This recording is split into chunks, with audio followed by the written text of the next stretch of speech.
Uh, kita tinggal nunggu sekarang yang paling penting yang dari Zoom ya. Itu belum masuk ya yang dari Zoom. Ya. Ya. Tapi nggak apa-apa Pak, mulai aja. Kita mulai aja. Oke. Oke, saya akan meneruskan. Waktu itu kan kita sudah mulai dengan pelajaran tentang karakter. Ya, mungkin masih ingat. Moga-moga kalian semuanya punya catatannya ya tentang karakter, gitu ya. Karena ini semuanya kelanjutan daripada masalah karakter. Cuman setelah saya mempelajari lebih dalam, sebetulnya kata karakter ini kurang tepat buat kita, orang-orang percaya sebetulnya ya. Saya lebih condong memakai istilah dari Rasul Paulus yang ada di Roma 12, 1 dan 2 ya. Ini nanti akan muncul karakter-karakter negatif ini ya. Jadi Roma 12 ayat 1 dan 2 itu pada akhirnya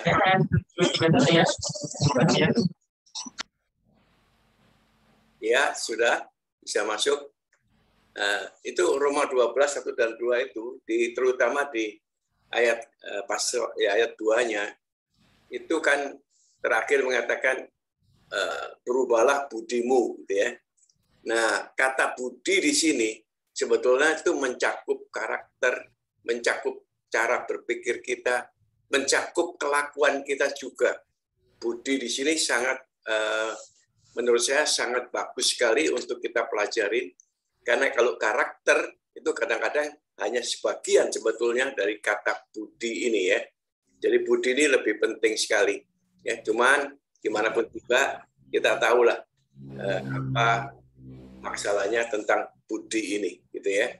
Baik, kita akan mulai dengan satu. Jadi ini akan menjadi topik sebetulnya saya kata-kata karakter ini memang kita pakai karena sejak awal kita pakai itu. Tapi seharusnya saya akan nantinya saya akan ingin merubah lebih dekat lagi yaitu kata budi. Kenapa? Karena dikatakan di situ kalau kita mau berubah sesuai dengan apa yang diinginkan oleh Rasul Paulus dalam hal ini, budi kita mau berubah, maka kita akan melihat kebenaran-kebenaran Allah. Jadi ini penting sekali, kita akan tahu tentang kebenaran-kebenaran Allah. Baik ya. Nah, sekarang kita lihat dulu ya. Ada banyak karakter-karakter yang sifatnya negatif. Nah, kita akan buka dari Amsal 6 ayat 16 sampai dengan 19. Amsal 6 ayat 16 sampai dengan 19 ya. Mungkin kalau ada yang buka bisa baca dulu, nanti saya rangkumkan mengenai isinya gitu ya. Tapi sementara kalau ada yang bisa baca, tolong dibaca. Amsal 16 sampai dengan 19. Amsal pasal 6 ayat yang ke-16 sampai yang ke-19. 6 perkara ini yang dibenci Tuhan, bahkan 7 perkara yang menjadi kekejian bagi hatinya. Mata sombong, lidah dusta, tangan yang menumpahkan darah, orang yang tidak bersalah, hati yang membuat rencana-rencana yang jahat, kaki yang segera lari menuju kejahatan, seorang saksi dusta yang menyembur-nyemburkan kebohongan, dan yang menimbulkan pertengkaran saudara. Nah, sekarang kita mengerti ya, paling penting itu Tuhan tidak suka beberapa hal ini. Ya, ini termasuk juga yang harus kita hindari. Mungkin bisa dicantumkan atau dikatakan, wah itu kan karakternya seperti itu, bisa juga. Tapi saya lebih condong memakai kata budi, yaitu kenapa begitu? Karena nanti kita bisa melihat ya, ada beberapa poin ya, nanti bisa melihat tentang atau nanti saya akan buka, tapi sementara ini mungkin kalian juga bisa buka di Yeskiel terutama gitu ya. Itu ada kata-kata tentang kelakuan gitu ya. Itu yang pentingnya bisa dirubah. Tapi lebih hebat lagi, saya kemarin catat ayatnya, cuman saya ketinggalan mungkin. Bentar. Ya. Itu di situ jelas sekali dikatakan bahwa kelakuan itu adalah bagian daripada akibat daripada karakter kita, itu kelakuan itu ya. Makanya kata budi di sini mencakup semuanya. Oke, kita lihat pertama ya. Apa yang Tuhan tidak suka? Nomor 1, sombong. Nah, ini nggak kelihatan ya, dikelihatan, tapi kita bisa ngelihat sebetulnya dari mata, dikatakan mata yang sombong. Ini kelihatan sekali ya, cara melihat, meremehkan, dan lain-lain itu kelihatan sekali dari mata kita sebenarnya ya. Menganggap remeh, menganggap, wah saya lebih hebat dari yang lainnya, itu kelihatan. Tapi Tuhan mengatakan mata yang sombong ya. Kemudian yang kedua, cara bicara kita. Lidah kita. Itu jelas sekali lidah yang bisa menimbulkan dusta demi dusta. Mudah sekali kita mengucapkan kata-kata, apalagi sekarang ini kalau kita melihat ya, banyak sekali kalau lihat di WA, lihat di media, gitu ya.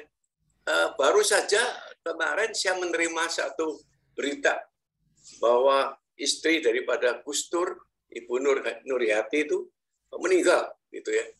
Baru keluar, nggak lama kemudian muncul. Ternyata anaknya mengatakan itu nggak benar, itu hoax, dikatakan seperti itulah ya. Jadi mudah sekali orang sekarang itu mengatakan kata-kata dusta. Karena hati-hati sekali. Kata-kata ini kalau diucapkan terus-menerus, itu nanti menjadi kebiasaan, kemudian orang nggak nginget lagi, nggak meneliti lagi, tahu-tahu bilang, oh iya benar. Bahaya sekali memang ya. Jadi Tuhan nggak suka sebenarnya seperti itu. Yang kedua, tangan yang menumpahkan darah. Orang yang tidak bersalah tentunya ya. Nah, tangan di sini tuh ya kalau bahasa Jawa itu ada sebetulnya, kenapa pakai kata tangan gitu ya. Karena dalam bahasa Jawa itu ada yang namanya moro tangan. Gitu. Artinya tuh mudah sekali tangannya melakukan sesuatu yang nggak baik. Ya. Yang nggak baik itu kata-kata moro tangan di sini ya. Jadi tangan ini misalnya saja kalau lagi berdebat, saking jengkelnya, tangan juga ikut bicara, misalnya seperti itulah. Itu nggak baik ya. Kemudian juga ada hati. Makanya saya pakai kata budi itu karena itu mencakup pikiran, hati, kelakuan kita ya. Hati. Hati apa? Hati yang di dalam hati kita mempunyai rencana yang jahat. Karena apa? Mungkin karena iri hati, mungkin karena sakit hati, mungkin karena patah hati, bisa semuanya tuh ada di dalam kata hati ini ya, membuat rencana yang jahat. Jelas sekali ini terjadi di Kain. Ya. Kenapa Kain bisa membunuh Habel? Ya karena dia pertama kali dia sakit hati. Kenapa? Karena nggak diterima yang namanya persembahannya gitu lah. Dia merasa dia lebih hebat, tapi kok nggak diterima gitu kan ya. Ada sedikit sakit hati di sini, ada juga iri hatinya. Maka dia kemudian merencanakan sesuatu yang jahat, yaitu menyingkirkan Habel. Dari mana ini semua timbul? Saya sudah bicara pada saat awal-awal kita bicara tentang karakter. Kemudian kaki dikatakan. Kaki ini sebetulnya menggambarkan tentang orang-orang yang pengecut, yang lari dari masalah, lari daripada mungkin juga kesalahan dia, artinya dia salah, tapi dia nggak mau mengakui, ya, dia lari, gitu ya. Atau juga orang yang suka lempar batu sembunyi tangan. Nah ini juga lari daripada kenyataan, ya. Jadi pengecut, dikatakan seperti itulah ya. Kemudian yang keenam diulangi lagi mengenai saksi dusta. Bukan dustanya sekarang, tapi menyaksikan. Jadi seperti tadi. Kalau ada hoax yang salah, yang nggak benar, tapi kita ikut terus diviralkan, ya kita berarti seakan-akan menyaksikan bahwa itu benar. Itu juga nggak boleh, gitu ya. Karena itu nanti berupa fitnah, ya. Dan fitnah Tuhan juga nggak suka. Jadi perhatikan ya, ada 6 perkara. 6 perkara yang penting sekali yang Tuhan nggak suka. Jadi ini kita mesti perhatikan nanti kalau kita mau mengatasi masalah-masalah karakter kita, masalah-masalah budi kita atau kelakuan kita ya. Tapi ada yang ketujuh. Yang ketujuh itu lebih ditekankan, lebih jelas lagi. yaitu mengenai saksi dusta. Nah, di atas sudah jelas ada, tapi ini dikatakan saksi dusta, tapi apa? Ini yang menimbulkan pertengkaran justru. Nah, disinilah ada saksi yang bohong. Contohnya kita lihat Salomo waktu itu menghakimi dua wanita yang memperebutkan anak, ya kan ya? Disinilah yang hebatnya Salomo dalam hal ini, dia bisa membongkar tentang saksi dusta ini, yaitu yang menyebabkan dua wanita ini bertengkar memperebutkan bayi itu, tapi dia bisa membongkarnya dengan cara yang sangat sederhana kelihatannya, tapi itu suatu pemikiran yang luar biasa. Maka terbongkarlah dia bahwa yang satu memang bohong, memang berdusta dia, bahwa itu anaknya, karena anaknya sebenarnya yang mati itu anaknya gitu ya. Jadi dari sini kita bisa belajar tentang paling tidak 6 perkara yang paling Tuhan tidak suka, ditambah satu lagi, yaitu yang ke-7. Ya. Ini yang kita lihat pentingnya sekali kita itu mempelajari hal ini. Perhatikan ini sebagai dasar sebetulnya tentang karakter kita. Dasar daripada karakter yang negatif di dalam diri kita. Jadi kita tahu jangan dilakukan. Kita tahu kita harus atasi itu. Nah, sebaliknya ini kan Salomo lah dikatakan yang mengumpulkan Amsal ini. Tapi yang dikatakan manusia yang paling berhikmat pada saat itu juga ya. Tapi kemudian kalau kita lihat tentang Tuhan Yesus gimana? Kalau kita belajar tentang karakter Tuhan Yesus itu gimana sebetulnya yang Tuhan inginkan dari kita. Nah ini juga kita mesti pelajarin juga. Nah kita buka ya di kitab Matius.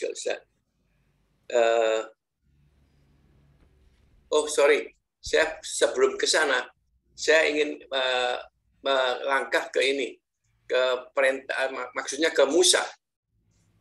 Kenapa Musa melakukan suatu hal yang penting sekali? Yaitu dia mendapatkan suatu perintah dari Tuhan yang disebut 10 perintah Allah. Ini herannya kenapa? Karena pada waktu itu sebelumnya sebenarnya manusia itu artinya orang-orang itu seenaknya sendiri. Sampai akhirnya Tuhan memberikan suatu perintah yang penting sekali dan itu harus kita akui gitu ya. Jadi ini hal yang penting mengenai 10 perintah Allah. Mungkin Anda bisa buka semuanya di Keluaran 20. Ya. Keluaran 20, ayat 1 sampai dengan 17. Mungkin kita nggak perlu baca karena panjang sekali. Saya ada singkatannya aja gitu ya. 5 hal yang pertama itu menyangkut kata sebetulnya takut hormat kita ya kepada Tuhan dan orang tua sebagai wakil Tuhan sebetulnya di dalam kehidupan kita semuanya, keluarga kita, orang tua itu penting. 5 hal yang penting ini itu tolong diperhatikan gitu ya. Intinya sebetulnya sederhana sekali yaitu takut akan Tuhan dan juga hormat kepada Tuhan. Kita juga hormat kepada orang tua. Itu yang 5 hal yang pertama. Dikatakan jangan ada ilah lain, ya kan ya. Kemudian jangan membuat dan menyembah berhala. Itu kan menduakan Tuhan gitu ya. Jadi artinya kita memilih yang setengah-setengah ya. Kemudian jangan menyebut nama Tuhan dengan sembarangan ya. Ini yang sering terjadi. Kita sering seenaknya aja mengatakan nama-nama Tuhan itu dengan seenaknya ya. Jangan ya, karena bukan seperti itu ya. Kemudian yang keempat misalnya kuduskanlah hari Sabat dan ini nanti kalau ada kesempatan kita akan belajar bersama-sama tentang Sabat ini. Karena banyak orang yang mungkin salah yang mengatakan bukan salah lah ya, nggak tepat gitu ya. Yang mengasosiasikan dengan Sabat ini kadang-kadang seperti hukuman. Ya, kadang Sabat itu kalau kamu berbuat kesalahan dalam pelayanan, maka ambillah sabbatical. Nah, seperti itulah ya. Ambillah sabbatical dulu lah, mengkoreksi diri sendiri gitu ya. itu kadang-kadang ada kekurang tepatnya, nggak tepat seperti itu. Karena kalau kita melihat dari mana munculnya Sabat, yaitu setelah Tuhan menciptakan semuanya baik, kemudian dia berhenti. Dia berhenti, artinya dia rest. Inilah yang penting, kadang-kadang manusia ini nggak memikirkan tentang waktu di mana Tuhan memberikan untuk kita bisa rest, untuk kita bisa berdiam diri, untuk kita bisa benar-benar membangun apa yang paling penting di dalam kehidupan kita, yaitu tentang kasih kepada keluarga yang pertama tentunya. Ya, nah, di situ kita bisa membuat sebuah keluarga, di situ kita betul-betul santai, rest ya, nggak memikirkan hal yang lain kecuali hari itu kita peruntukan khusus buat keluarga. Itu Sabat yang sederhana sebetulnya ya, tapi itu penting sekali. Tuhan ingin membuat kita juga ada waktu untuk bisa beristirahat. Nah, yang 5 berikutnya ini jelas sekali sebenarnya, cuman kalau kita lihat dari kitab yang kita lihat tadi, kitab dari Amsal, kita lihat sebenarnya sebagian besar sudah ada di sini, gitu ya. Jangan membunuh, jangan berzina, jangan mencuri, jangan mengucapkan saksi dusta, ya, kelihatan juga ya, dan jangan mengingini milik sesama manusia. Nah, ini artinya ya semua hal yang kita inginin punya orang lain ya, ya itu nggak bisa diambil, nggak bisa seenaknya. Ya, ini semuanya sudah jelas sekali. Ini dia adalah di dalam 10 perintah Allah yang dibuat oleh Musa.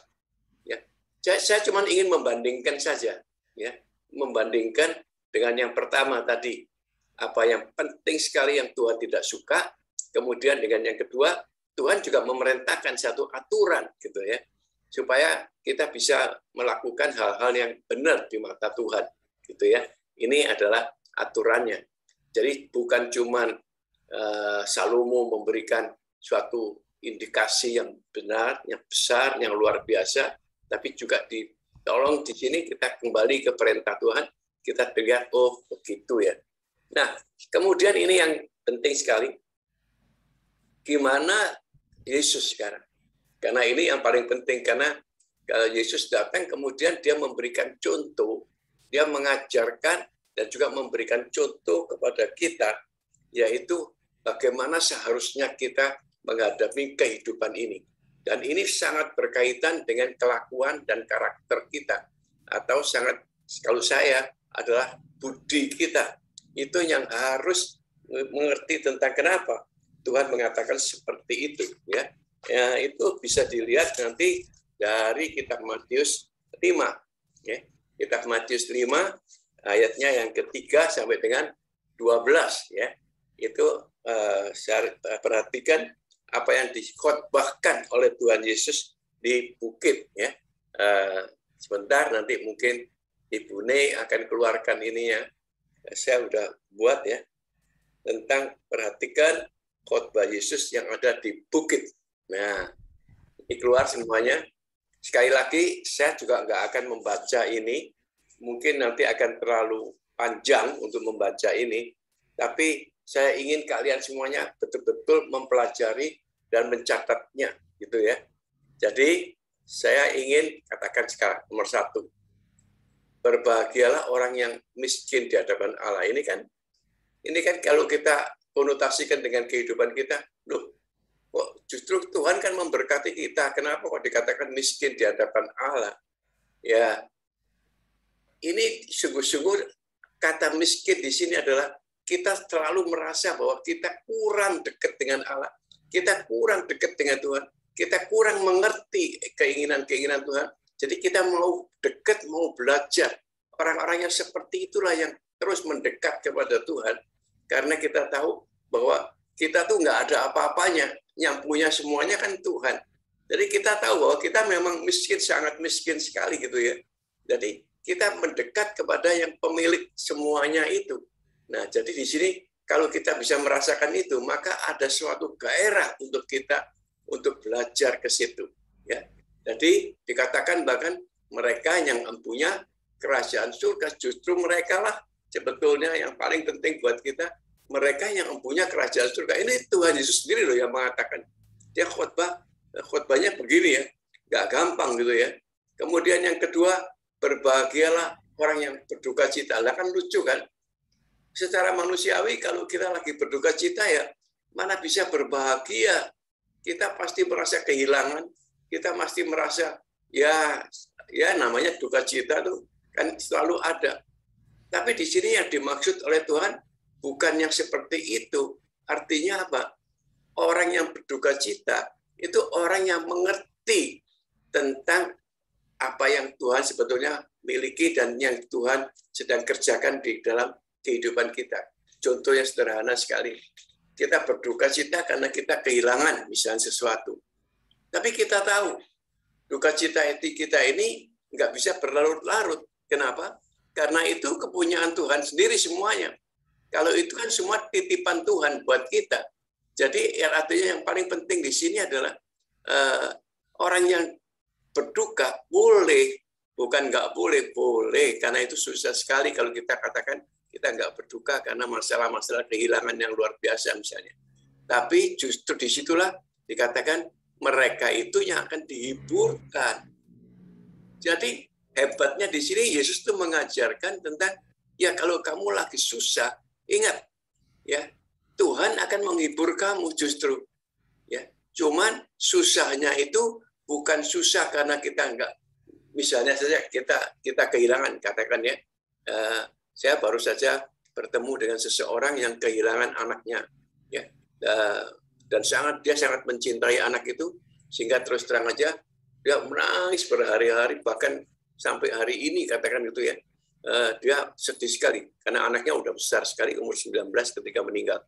Dan dia merasa itu anak betul-betul jadi ya kalau kita ini merasa ini penerusnya lah kayak gitu, dan kehilangan itu susah sekali sampai akhirnya apa, dia merasa Tuhan nggak adil, dia merasa seharusnya jangan anak saya yang masih punya masa depan yang cemerlang dan lain-lain, pokoknya sampai sudah sekian lama dia masih nggak bisa kehilangan, traumanya tuh masih ada.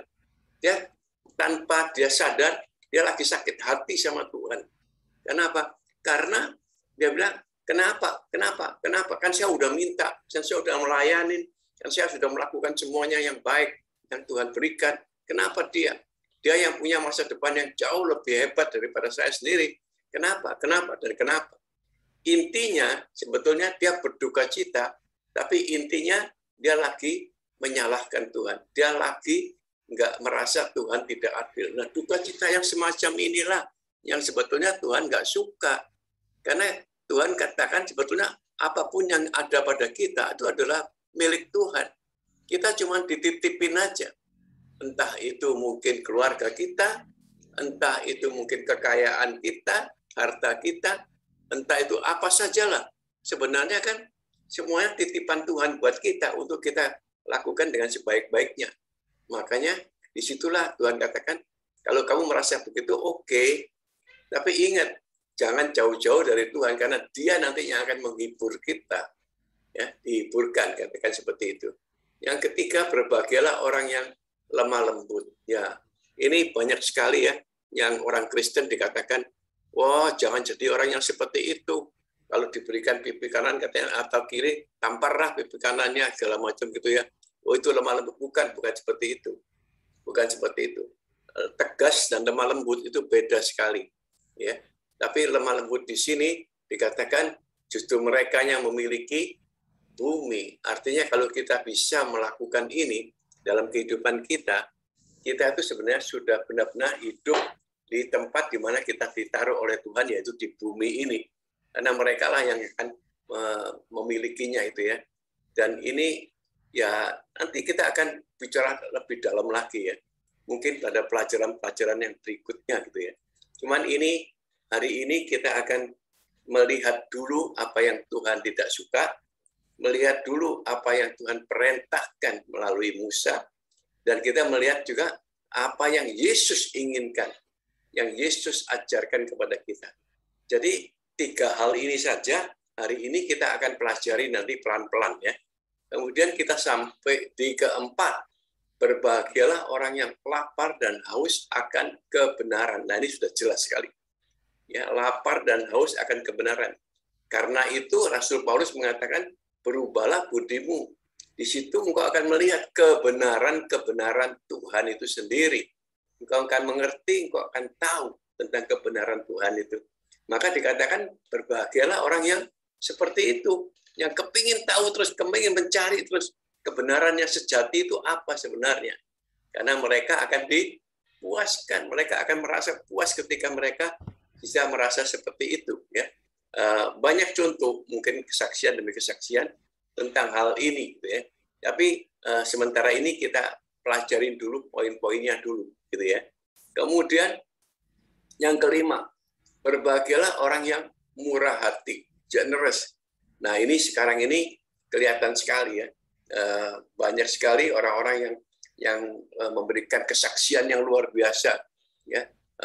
Bagaimana ketika mereka memberi yang, katakanlah kalau di Alkitab ada banyak sekali, misalnya perempuan yang memberikan minyak narwastunya itu, ya. Ada juga misalnya yang di janda di Sarfat itu, yang memberikan yang terakhir dari dia, ya, yang terakhir apapun juga, ya udahlah kita kasih ke nabinya dan dia diberkati dengan luar biasa.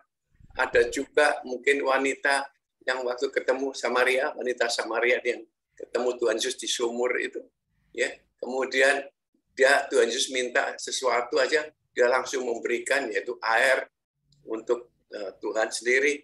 Tapi setelah itu dia menemukan apa yang sungguh luar biasa yang Tuhan katakan ini, yaitu dia diampuni, bukan cuma diampuni saja, tapi dia kemudian diubahkan dengan luar biasa, ya, sehingga dia bisa menjadi saksi Tuhan. Itu jelas sekali ya, karena kemurahan hatinya dikatakan mereka akan beroleh kemurahan. Ya, ini jelas sekali ya, kita diselamatkan itu adalah kasih karunia Tuhan, kemurahan Tuhan. Nomor 6, berbahagialah orang yang suci hatinya. Ini yang paling sulit saya rasa. Ini nggak gampang ya, suci hatinya gitu ya. Justru karena itu hasilnya itu luar biasa kalau bisa melakukan ini. Karena justru mereka lah yang bisa melihat Allah. Jadi menjaga kesucian inilah yang nggak gampang sekali. Ini terlalu kadang-kadang kita merasa yang benar aja lah, yang benar, nggak bisa kita seperti itu. Memang, tapi di sini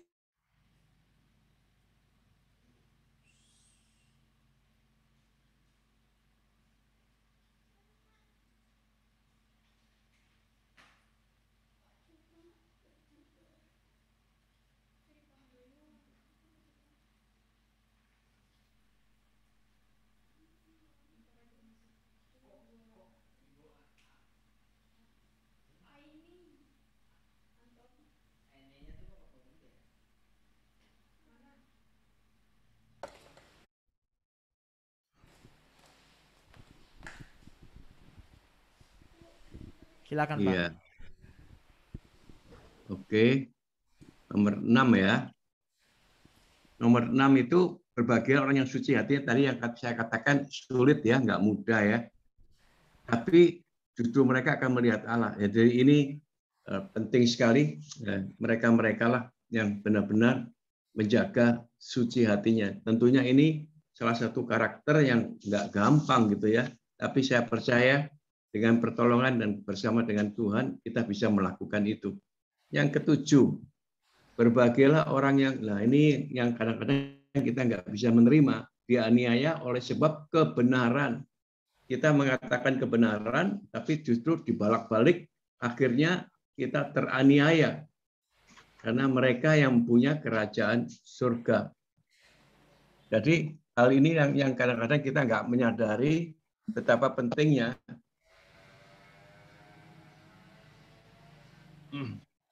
Ya, tentang hal ini. Sorry ya, saya coba pakai standar dan saya matikan ini.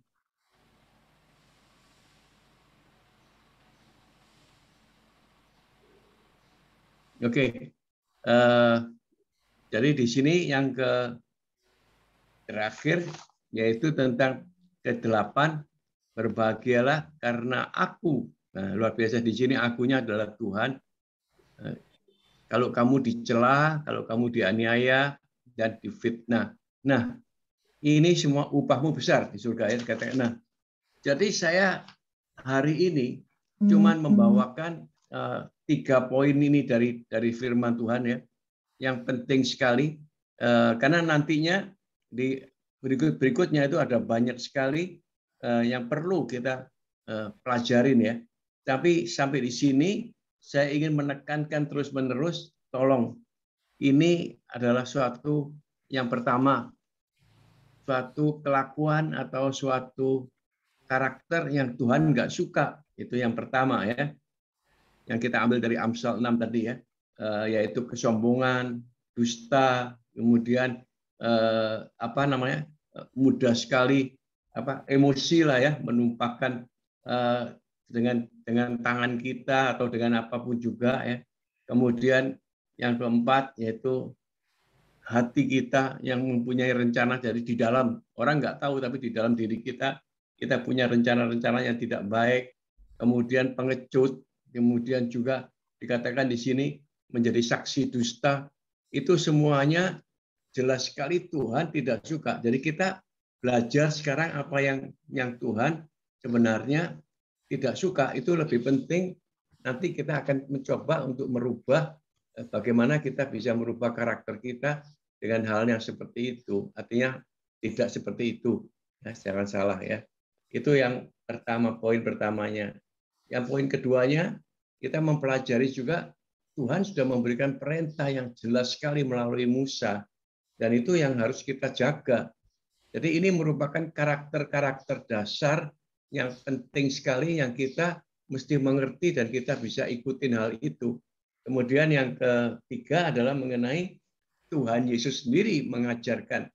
Kita bisa merasakan benar, kita bisa merasakan berbahagia, bahkan kata-kata seperti itu, kalau diingatkan oleh Tuhan apa yang terjadi dalam kehidupan kita. Jadi 3 poin ini penting sekali sebelum nanti kita akan melanjutkan, ya mungkin dalam pelajaran berikutnya saja.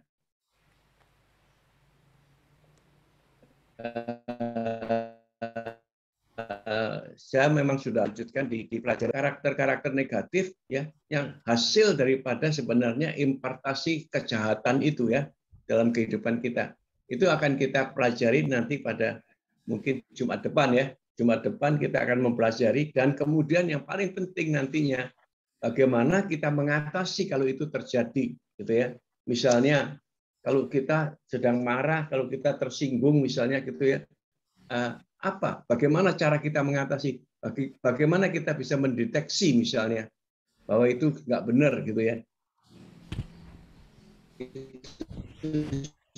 Semuanya nanti akan terbuka. Ya. Jadi maaf sekali lagi karena ini jadi terputus tadi, tapi sementara ini mungkin saya sampai di sini dulu. Ya. Jadi saya minta kalian semuanya tiga hal ini karena tiga-tiganya adalah dari firman Tuhan, tiga-tiganya ini tolong diperhatikan sekali, diingat-ingat dan juga bukan itu aja, tapi bisa selalu muncul di dalam diri kita gitu ya, bahwa hal-hal ada yang Tuhan nggak suka gitu ya, jangan lakukan, tapi juga ada yang diperintahkan oleh Tuhan harus seperti ini ya, jangan seperti itu gitu misalnya, itu juga penting. Dan yang terpenting juga tentang karakter yang Yesus sendiri berikan buat kita, ya, yaitu yang membuat kita merasa ada damai sejahtera, ada kebahagiaan diri kita. Seperti itulah kemudian yang kita ingin pelajari. Ya, pelajaran berikutnya akan lebih detail dalam arti kata mengenai karakter-karakter yang negatif itu ya, itu apa saja gitu ya, dan bagaimana nanti kita bisa mengatasinya gitu ya. Semua itu sebenarnya ada di dalam Rasul Paulus yang mengatakan kamu harus bisa berubah, ya, berubah. Kalau tidak, kamu nggak tahu kebenaran Allah. Ya. Jadi itu saja untuk hari ini. sekali lagi maaf tadi terpaksa terputus. Jadi saya juga nggak mengerti kenapa internet tiba-tiba bisa putus semuanya. Termasuk juga sebetulnya termasuk juga yang ada di Ibu Ne juga terputus. Jadi dia juga pakai HP. Jadi sekarang ini saya pakai HP, dan kalau pakai HP ya kita tahulah kita nggak bisa enak seperti kita pakai laptop ya. Kita pakai WiFi. Oke, saya rasa sampai di sini dulu ya. Salam buat Pak David tentunya dan Pak Yonatan. Maaf itu kalau ini harus terjadi, tapi kita akan terus nanti belajar tentang karakter ini. Baik, mungkin ada pertanyaan sampai di sini. Ada pertanyaan mungkin? Enggak ada Pak, udah Atau Pak jelas Jo Pak. atau Bang Anton atau Agape sama Anis ada yang mau bertanya? Silahkan. Mungkin nggak ada Pak. Ya karena internet Oke. lagi Ya. gangguan juga, jadi nggak apa-apa, kita lanjut minggu depan, nggak apa-apa Pak. Baik. Kalau nggak ada, kalau gitu mungkin ada salah satu yang bisa berdoa untuk menutup pelajaran kita pada hari ini. Oke, mari kita bersatu dalam doa. Terima kasih Tuhan atas penyertaan-Mu pada